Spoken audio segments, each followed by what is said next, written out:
professor Valmir Pedrosa, ele que é professor do curso de Engenharia Civil e Ambiental e do Programa de Mestrado de Recursos Hídricos e Saneamento da UFAL. Nosso assunto, um debate que é antigo, mas está na ordem do dia para todos nós. A crise pela água, como o Estado e a população organizada enfrentam este desafio. Bem, eu agradeço antecipadamente ao professor Valmir Pedrosa por estar aqui conosco, dando essa contribuição científica na discussão de um tema tão atual, não é? Antigo, atual, como disse anteriormente. E comecemos pela maior obra hídrica, não é? Que o Estado de Alagoas construiu, o Canal do Sertão, no cenário nacional da água, diante dessa crise hídrica, bem como a oferta futura, que é uma incerteza para todos nós. E aí, extensiva, claro, essa crise à crise mundial, a falta de água. Ano passado, professor, aconteceram várias audiências públicas com a participação da população, dos agricultores, nas regiões do estado que são beneficiadas pelo Canal do Sertão. E aí eu pergunto, agricultores e a sociedade, eles já têm uma consciência crítica do uso racional dessa água do Canal do Sertão, o que essa obra representa e a questão do papel do governo e da comunidade científica na busca dessas soluções. Obrigado pela oportunidade, primeiramente, de falar sobre um tema tão relevante. Então, o que eu queria começar a dizer que essa obra, que é o Canal do Sertão, é uma obra emblemática, e é uma obra que traz a solução definitiva para a oferta de água do sertão e agreste alagoanos. Essa obra tem um desafio associado à sua construção. Então, a construção física de concreto, de canal, de explosão de rocha é uma etapa do desafio. O segundo desafio é gerenciar bem essa água. Então, ano passado, a gente trabalhou junto com a Secretaria de Meio Ambiente e Recursos de Alagoas para conscientizar toda a população do sertão pelo bom uso dessa água. Na ocasião, realizamos 12 audiências públicas, da qual eu participei das 12, com o secretário Alexandre Aires e a sua equipe. E a ideia era explicar os usos permitidos para o canal da água e os usos não permitidos. Então, o irrigante, o pequeno agricultor pode irrigar de acordo com algumas normas. Eu posso lavar um carro no canal? Não, não pode. Mas por que não pode? Porque quem lava carro derruba um pouco de óleo no canal. E aquela água é a água das mais limpas do Brasil. De forma que a gente foi explicando à comunidade o que podia ser feito no canal e o que não podia. No final, a mensagem central é todo mundo que usa água do canal tem que pedir a permissão para o uso dessas águas. E hoje, no governo de Alagoas, a Secretaria de Meio Ambiente e Recursos Hídricos é o órgão responsável por expedir a autorização de uso. De lá para cá, já recebemos 90 pedidos de usuários do canal, todos eles pequenos agricultores familiares, para que fiquem regulares com relação ao uso da água. Para não acontecer como houve no passado, não é? Na época do Denox, Codevasf, quando os projetos de irrigação não beneficiavam quem de fato estava precisando desse apoio do governo, não é?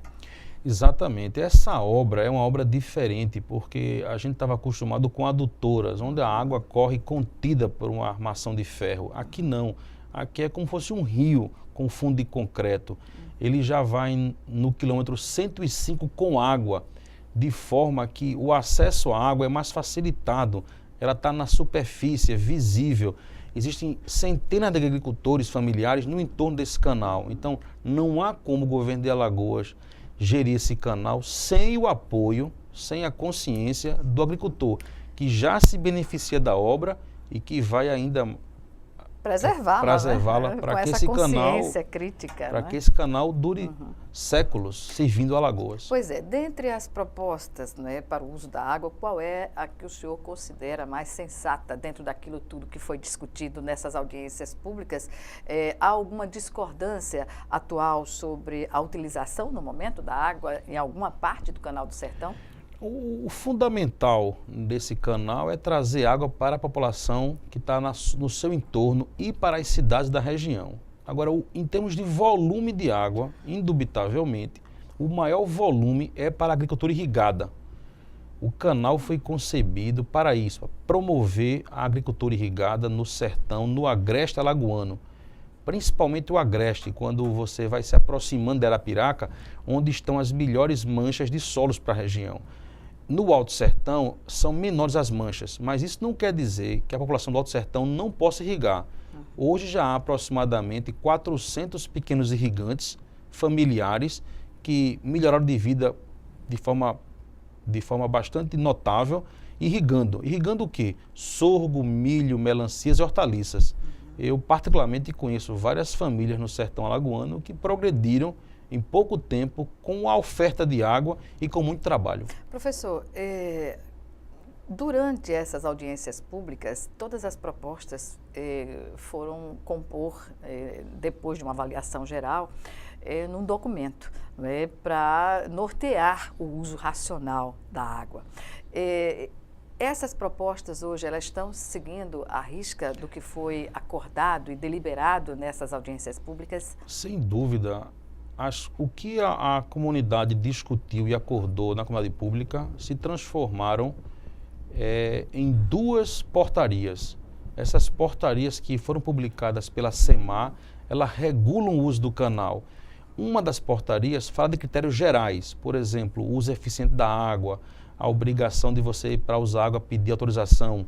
E a segunda portaria foi uma portaria para o pequeno agricultor familiar. Se a gente colocasse o pequeno agricultor familiar na norma comum geral, onde você pede vários estudos técnicos caros, dispendiosos, o pequeno não ia conseguir.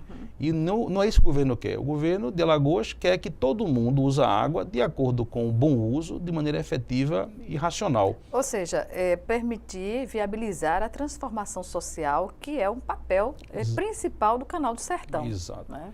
O canal é um vetor de desenvolvimento, ele não é só oferta de água. A água por si só não garante o progresso. Agora, ela facilita o progresso. Agora, além da água, tem que chegar outras ações, né? Estradas, energia, capacitação. Todo o desenvolvimento que pode até industrializar também a região e a tecnologia, né? À disposição para fazer do Estado competitivo nacionalmente. Né? Sem dúvida. Nesse mesmo momento que está falando isso, o Rio São Francisco também está alimentando a Paraíba e Rio Grande do Norte com água do São Francisco e Pernambuco também. E lá também tem uma grande esperança de que essa água do São Francisco, que perenizou o Rio Paraíba na Paraíba, vá trazer para a região um grande progresso. Então, o desafio que Alagoas tem do canal é o mesmo que tem o Brasil em transformar essa gestão das águas em um modelo para o mundo do bom uso das águas. Pois é, o senhor falou na questão de levar as águas do São Francisco para outras regiões do Nordeste, além dessa região aqui, mas há controvérsia sobre a questão da transposição que a gente conversa lá na frente, aqui na nossa entrevista. Mas ainda sobre esse uso racional, de evitar o uso desproporcional da água, que deve ser levada a todos, quer dizer, há esse compromisso, essa preocupação do governo e das comunidades de que o benefício causado, né, protagonizado pelo Canal do Sertão, possa chegar aos agricultores, mas a todas as comunidades. Não tem sentido chegar para a agricultura e não chegar para a comunidade, não é? Sim, para o uso, para consumo. Sem sombra de dúvida. Então, algumas obras já foram realizadas para que essa água saia do canal e chegue às cidades. É o caso do Alto Sertão, que fica ali na Maria Bode, perto de Almir Gouveia. Hoje, a população de Mata Grande, de Pariconha, já recebe água capturada do canal do Sertão Alagoano. Essa é uma parte do serviço. A outra é fazer com que o irrigante, que não tem tradição de irrigação, não conhece irrigação, não fez um curso de irrigação, não aprendeu com o pai a irrigar, passe a produzir alimentos com irrigação. A irrigação exige tecnologia, exige conhecimento. Científico. E essa é a maior demanda, exato. Você não pode entregar para a planta nem muita água, nem pouca água, porque parece que o hábito normal é vamos dar muita água para a planta. Muita água prejudica, um pouco prejudica. Cada cultura, se é a melancia, se é o milho, se é o sorgo, tem a quantidade de água exata a ser recebida. No momento exato. Professor, uma preocupação de natureza ambiental é a conservação do entorno, né, das margens do Canal do Sertão e do próprio Canal do Sertão, para que as pessoas não joguem lixo, nem comprometa essa região. Nesse sentido, o canal está sendo preservado? Também é um outro desafio. O canal, quando foi construído, o Estado desapropriou 50 metros de área de cada lado a partir do eixo do canal. São terras públicas. Agora, é claro que o canal atravessa a região e as pessoas usam o canal também como travessia de um lado para o outro. O canal, às vezes, é usado como forma de recreação. As pessoas vão lá para tomar banho. Né? Não é para isso que ele foi feito. E é perigoso, inclusive. Já morreram, na minha conta, eu acho que 7 ou 8 pessoas afogadas no canal. Porque o canal ele tem uma geometria trapezoidal muito íngreme. Se você cair ali dentro, você não sai sozinho. Que impede a pessoa de sair, né? Não sai sozinho. Se entrar ali nadando, não sai sozinho. Só sai se tiver uma corda ou se alguém lhe der uma mão. Então, o canal não foi feito para isso. E quando você quer se divertir no canal, leva uma bebida, leva um refrigerante, fica lá no canal e se resta. Então, não é para isso. Agora, como o canal... A fiscalização para conter A fiscalização tem acontecido com o BPA e com a equipe da SEMAR. Agora, é aquela explicação, 104 quilômetros de canal é uma área muito extensa demais, esma, né? Em várias regiões sequer tem iluminação à noite, no fim da tarde. E se não houver a compreensão da comunidade de preservar essa água, todos vamos perder. Agora, a minha experiência de quem participou da audiência pública é o seguinte: todo homem do sertão sabe do valor dessa obra. Todo mundo quer que ela dure décadas e séculos, servindo a seus filhos e seus netos. Um ou outro é que está fora desse contexto geral, que faz um grande estrago, mas a grande maioria da população tem plena consciência do valor dessa água. Pois é, mas além da iniciativa individual de um integrante da comunidade jogar lixo ou fazer de piscina o canal, um trecho do canal, há também a responsabilidade dos gestores de não realizar festa com show, nas proximidades do canal, que provoque aglomeração de pessoas que inevitavelmente vai comprometer o canal, né? Sem dúvida. E o canal, a gente está no que a gente pode chamar de uma pré-operação. O canal está em operação, agora ele não está finalizado. Inclusive, nos trechos que tem obra ainda, tem homens se movimentando, tem máquina, tem explosão. Então, o canal ainda não é o local para esse tipo de atividade que deve ser evitada. O canal ele é feito para transportar água de boa qualidade para servir as comunidades, as casas e os irrigantes. E tudo que tem que ser feito para isso se perpetuar deve ser operado. Pois é, a população, o município deve se organizar no sentido de preservar, né, para não haver gasto excessivo e, sobretudo, na região do semiárido, né? Sobretudo na região do semiárido, porque é uma região, tanto sertão quanto semiárido, que necessitam ter esse acesso garantido. Sem dúvida. Se você for lá na região do sertão, é muito difícil ensinar o homem do sertão a usar bem a água, porque ninguém usa a água melhor do que ele, dentro de casa. Não há ninguém que possa... Racionamento, ele sabe como fazer isso. Não há ninguém do litoral alagoano que possa explicar ao homem do sertão como viver com pouca água. Eles fazem isso com grande capacidade. Agora, a irrigação é outro problema, né?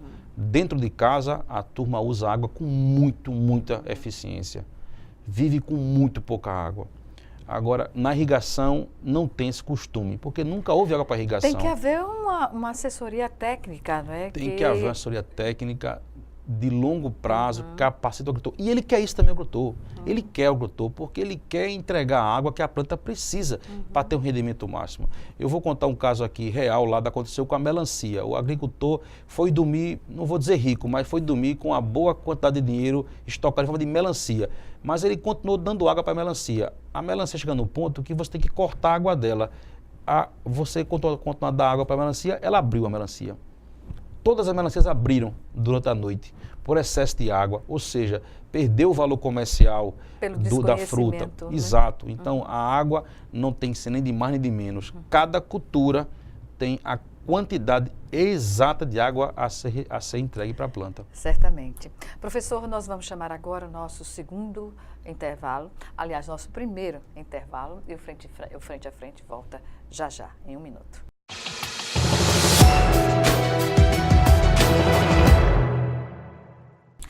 Estamos de volta com Frente a Frente, que hoje recebe o professor Valmir Pedrosa, ele que é professor do curso de Engenharia Civil e Ambiental e do Programa de Mestrado de Recursos Hídricos e Saneamento da Universidade Federal de Alagoas.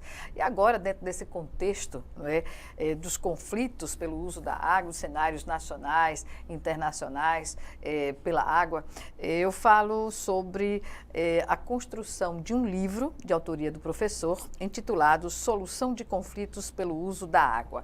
Professor, como se deu a construção desse livro, que está atualíssimo, é uma edição deste ano, 2017, e a contribuição que ele pode dar no contexto dessa discussão, que não é local nem nacional, é de âmbito mundial?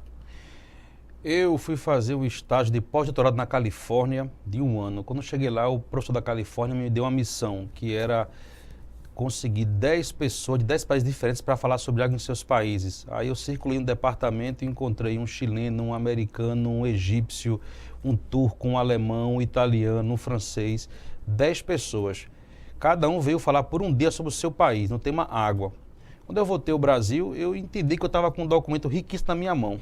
E aí eu passei a oferecer curso sobre conflito pelo uso da água no Brasil e no mundo. No segundo curso que eu promovi, a ArcelorMittal, que é o maior grupo de aço do mundo, viu o material que eu tinha, escrito, era um PDF, e decidiram me presentear, transformando o meu material em forma de PDF num livro, o que para mim foi excelente. E esse livro o que é que narra? Narra os conflitos atuais mais relevantes no mundo e as técnicas que têm sido usadas para enfrentar esses problemas. E, como o senhor citou, o estado da Califórnia, nos Estados Unidos, é um exemplo de baixa pluviometria de água, muito mais baixa que o Nordeste brasileiro, e, no entanto, lá a agricultura coloca-se num patamar de mundial, de concorrência, tanto na qualidade, vinhos e entre outras modalidades, não é, de culturas agricultáveis que poderiam estar sendo também viabilizadas aqui no Nordeste do Brasil, porque isso não ocorre. Sem dúvida. A Califórnia é um estado tão seco quanto o Nordeste brasileiro. Lá chove 400 milímetros por ano. Bem menos, né? No Norte chove mais. Mas há 100 anos o estado se dedica a uma agricultura de alto valor agregado e alta eficiência. É o maior produtor do país de vegetais. Muito embora o PIB da Califórnia venha da tecnologia, como a Google, Yahoo e outras coisas, mas tem essa força. Então, o desafio do Brasil é aproveitar suas terras, seu calor e suas águas e produzir alimentos para o povo brasileiro para exportar. E eu acho que aqui a gente tem vários exemplos no Rio São Francisco, como o caso de Nilo Coelho, lá em Pernambuco. Nilo Coelho é um período de irrigação exitoso, consolidado, que tem 23 mil hectares de manga, uva e goiaba, exportando para várias partes do mundo um produto regional com água do São Francisco. Pois é, e por falar na água do São Francisco, nesse contexto, falamos agora desses desafios para manter a bacia hidrográfica do São Francisco nas condições para abastecer, não é, esses estados, não é, que banhados pelo rio. A questão da matriz energética do Brasil já poderia estar diferenciada com alternativas que são viáveis, que a gente observa em países pelo mundo inteiro, como a energia solar, a eólica, enfim, porque a vontade política sempre impediu desse avanço se concretizar no país, mas agora, ao que parece, há um despertar dessas alternativas, né? Sem dúvida. A tradição brasileira foi por energia hidroelétrica, de fonte hídrica, e sempre foi a mais barata, só que há um limite dessa geração. Daqui para frente teria que fazer reservatórios maiores, impactando ambientes mais delicados, e que isso tem impedido esse progresso. Aí o Brasil entendeu que era hora de investir em novas energias. E o Nordeste brasileiro, ele notavelmente no Brasil, ele saiu na frente com a geração eólica e a solar. Esse ano aconteceram dias onde o somatório da produção eólica mais solar superaram a energia que vem das águas. Então o Brasil está numa situação de mudança da sua matriz energética, até porque o Rio São Francisco está como está, vazões reduzidas significa assoreado totalmente. E também significa que a Chesf e a CEMIG produzem menos energia. A Chesf aqui em Xingó, das 6 turbinas que a usina tem, só tem uma funcionando. Então também é uma baixa produção de energia da Chesf por falta de água. E a sorte nossa foi que o Brasil despertou para essa energia renovável e hoje a gente tem energia solar e eólica entrando no sistema para que a gente não tenha falta de energia na nossa região. Sem falar que essas fontes de energia alternativa, não agridem ao meio ambiente. Sem dúvida, ela é uma alternativa muito limpa. O preço tem reduzido ano a ano, o que tem estimulado isso aí. Na região da Bahia tem o perímetro de Caetité, que tem quase 400 megawatts de potência de geração de energia elétrica através dos ventos. Então, é um vetor de crescimento e a região não vai parar de produzir energia elétrica via o sol ou via os ventos. Professor, a questão da viabilidade do Rio São Francisco, a questão da transposição foi massacrada no período e agora é uma realidade. O que é que se pode fazer nesse momento, do ponto de vista do entendimento do que essa transposição pode auxiliar estados da região Nordeste, mas também o fato de o governo federal não dar a atenção merecida nas questões relacionadas a assoreamento, às comunidades ribeirinhas, os municípios que estão às margens do São Francisco, que continuam jogando dejetos, esgoto a céu aberto no leito do rio. Eu tenho tido o prazer de representar o Comitê de Bacia do Rio São Francisco em vários debates nacionais nos últimos meses em Brasília sobre o Rio São Francisco. O que eu posso dizer é que o rio está numa situação crítica. Nós estamos com 5 anos de vazões muito baixas.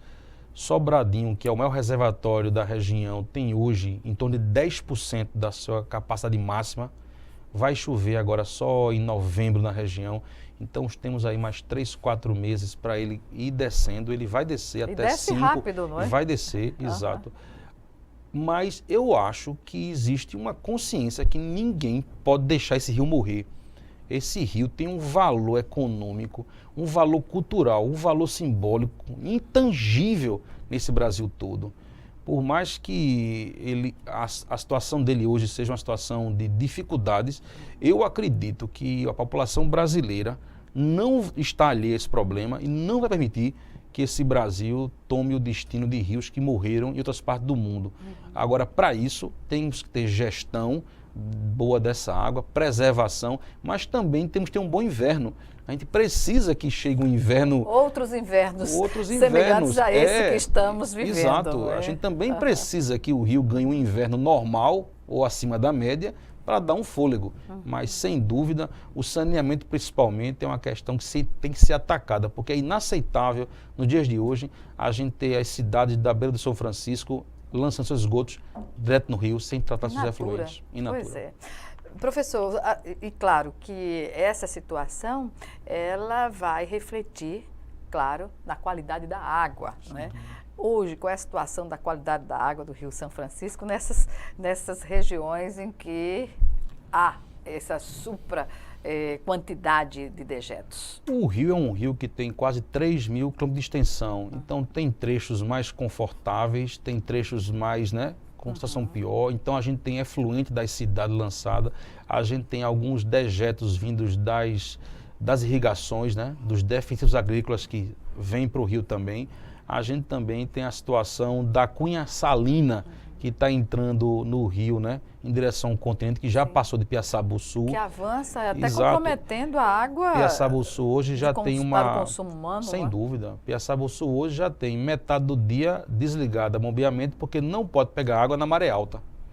Porque se a maré estiver alta, o sal entra no rio, então tem que ser na maré baixa. Então, o rio é um rio que vem lá de Minas Gerais, então tem vários trechos, cada um com seu problema.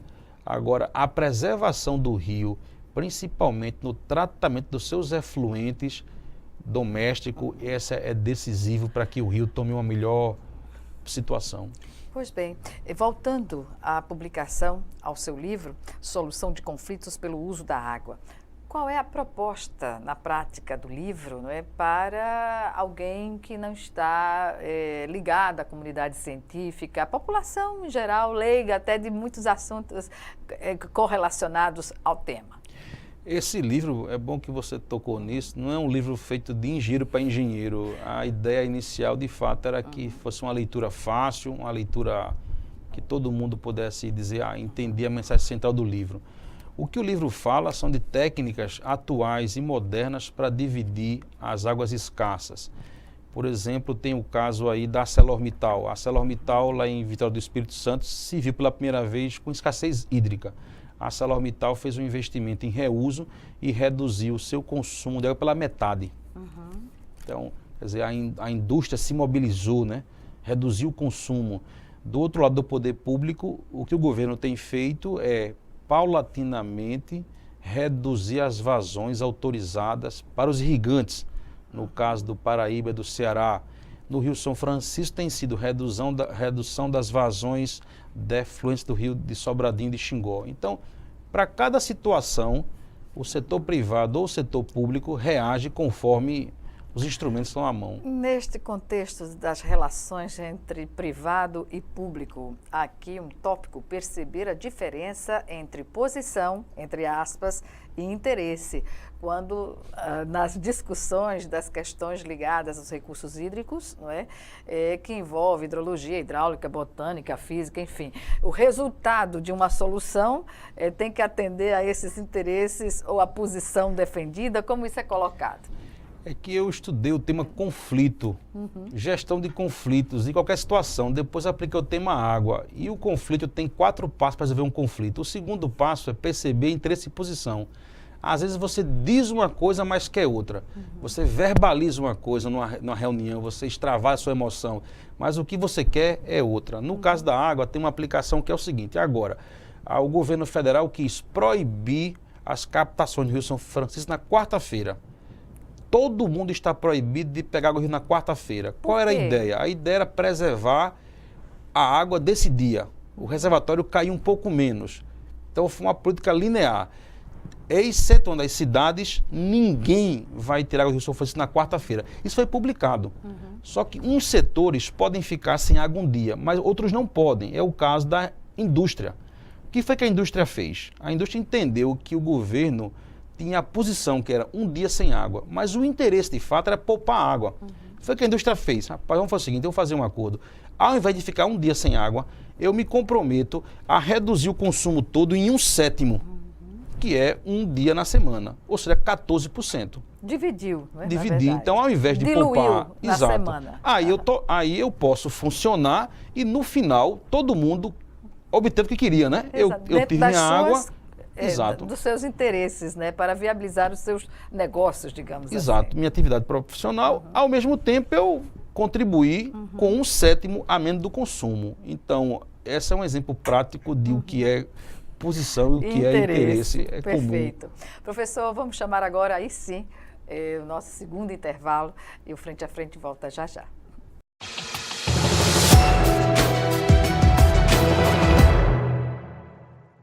De volta para o último bloco do Frente a Frente, que hoje recebe o professor Valmir Pedrosa, professor do curso de Engenharia Civil e Ambiental e do Programa de Mestrado de Recursos Hídricos e Saneamento da Universidade Federal de Alagoas. Professor, ainda sobre o Canal do Sertão. Hoje, a gestão do Canal do Sertão, do ponto de vista governamental, é feito pela Secretaria de Estado de Meio Ambiente e Recursos Hídricos somente ou não? Não. 3 secretarias no governo se articulam para a boa gestão desse canal. A CEINFRA é a Secretaria de Infraestrutura, ela responde pela execução da obra civil. Então, avanço da obra, quantidade de concreto utilizado na obra, essa parte do avanço físico da obra cabe à CEINFRA. Qualquer questionamento nesse sentido deve ser encaminhado à CEINFRA. CEINFRA. Compra dos equipamentos, compra de comportas, eletrificação de comportas é com a CEINFRA, que é a obra.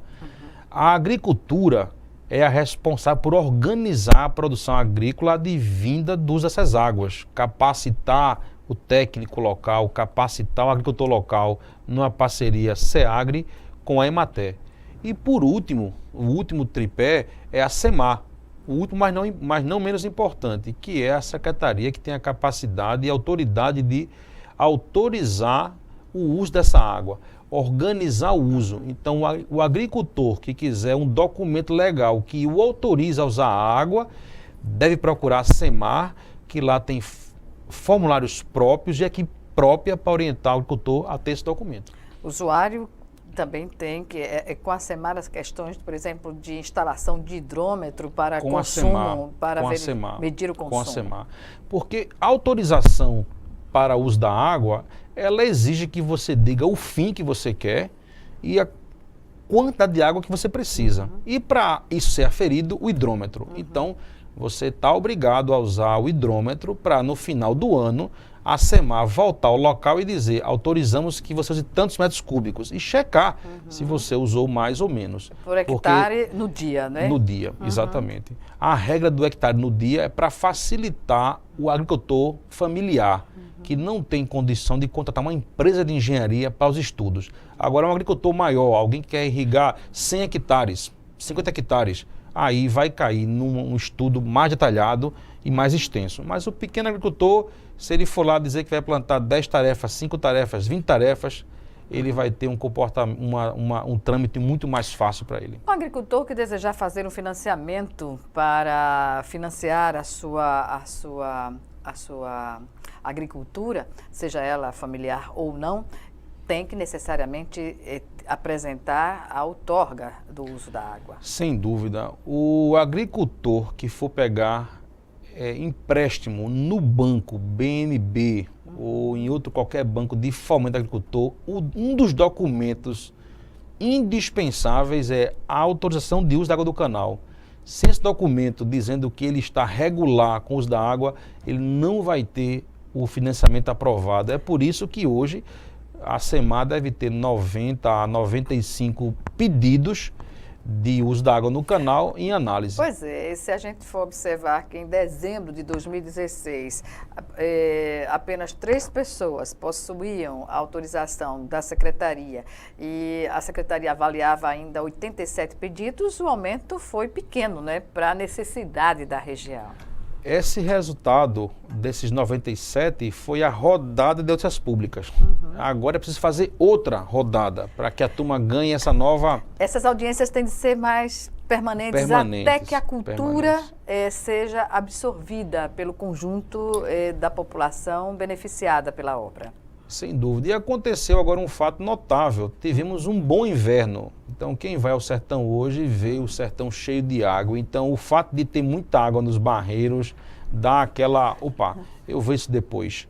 Porque agora eu tenho que produzir. Porque o agricultor ele tem tempo para produzir. Claro. Então, se a água chegou, é hora de ficar dentro da propriedade rural trabalhando para produzir. Depois ele vai correr atrás do canal. Independentemente do inverno que foi favorável, que está sendo favorável, né? Há uma crise pela água e sobre a oferta futura, há uma compreensão da comunidade científica de quão será difícil esse desafio?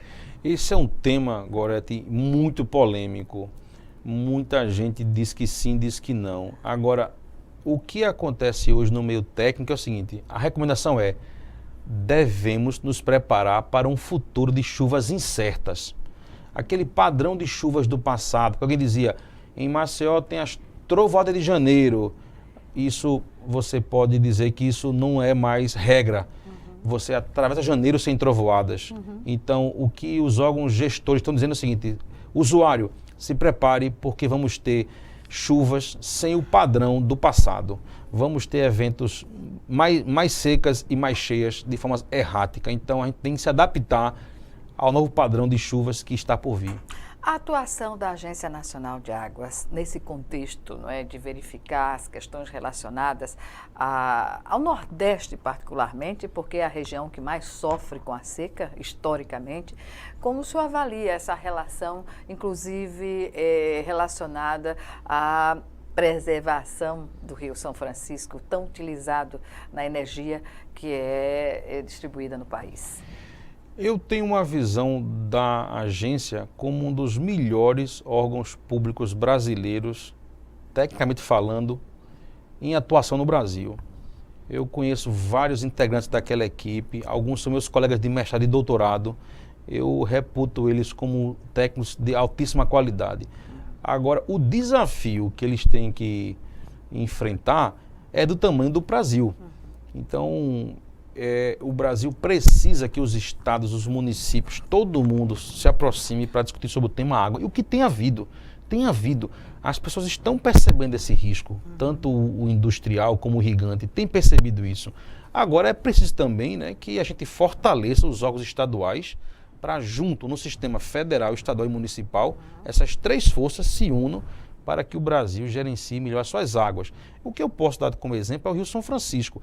Há muita reclamação do rio, né? Muita, de todos os lados. Agora, na reunião que eu participo, tecnicamente, eu acho que é uma reunião de altíssimo nível técnico. Agora tem muitos dissabores também, né? Muitas frustrações do que o rio poderia ser. Mas, tecnicamente, o Brasil pode exportar essa maneira de gerenciar uma crise desse porte. Muito embora o sistema não é perfeito, mas está se aperfeiçoando. Professor, é uma preocupação, por exemplo, a reutilização da água na indústria. Ainda há muito desperdício no Brasil, sobretudo na região Nordeste? É o tema do futuro no Brasil, né? Em outros países já avançou. Por exemplo, em Israel. Em Israel, 86% da água de Israel, das residências, é tratada e vai para irrigação.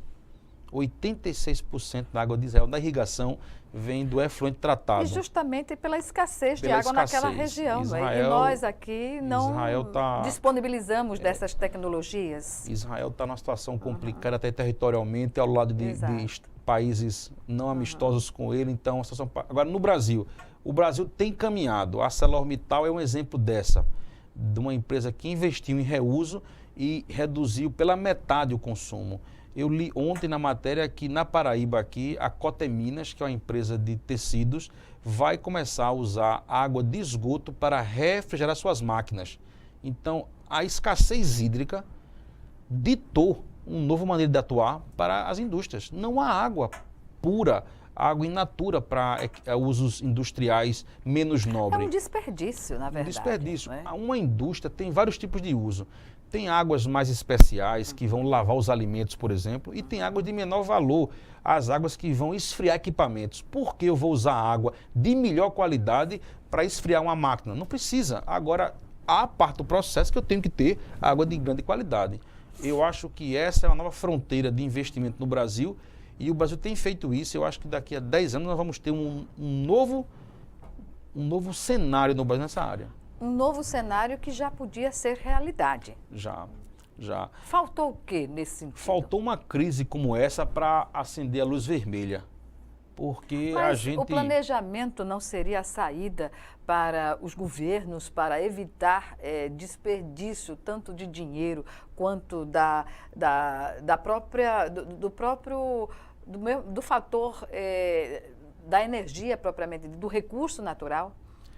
Sem dúvida que é. Agora, um governo, assim como uma empresa, tem um orçamento, né? Tem as suas metas que ele tem que alcançar e essas coisas não são prioridade. Já estavam no mapa, né? Já estavam no mapa, mapeadas, mas estavam aguardando o momento de chegar. A crise hídrica que o Brasil vive hoje, disse, é agora, né? A conta da energia elétrica traduz bem isso, não é? É agora que eu vou, né? Agora a gente precisa dar esse salto de eficiência no uso da água, sem dúvida que precisa. É inevitável, não é? É inevitável, necessário. É irreversível esse processo.